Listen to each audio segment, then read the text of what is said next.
મોટા સમાચાર મળી રહ્યા છે. પાકિસ્તાને ફરી એકવાર એની ઓકાત બતાવી દીધી છે. અમેરિકાને મધ્યસ્થી કરી હાથ પગ જોડી, દુનિયાને હાથ પગ જોડી પગે લાગી ભારત સાથે યુદ્ધ વિરામ કર્યું અને માત્ર 180 મિનિટની અંદર યુદ્ધ વિરામનું ઉલ્લંઘન કર્યું છે. પાકિસ્તાને યુદ્ધ વિરામનું ઉલ્લંઘન કર્યું છે. આપણા જમ્મુ કાશ્મીરની આંતરરાષ્ટ્રીય સરહદ પર, ઇન્ટરનેશનલ સરહદ પર 8:15 ભારતની આ ઇન્ટરનેશનલ સરહદ ઉપર પાકિસ્તાને ફાયરિંગ શરૂ કર્યું છે.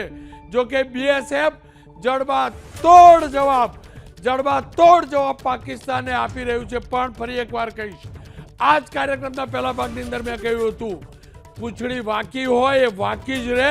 અને ઠીક એ જ પ્રકારે પાકિસ્તાને આ ફરી એકવાર કારસ્તાન કર્યું છે. હજુ તો 5 વાગ્યેથી અમલ થતો હતો. 5 વાગ્યેથી આ સીઝફાયરનો અમલ થયો. 180 + 15 એટલે 195 મિનિટની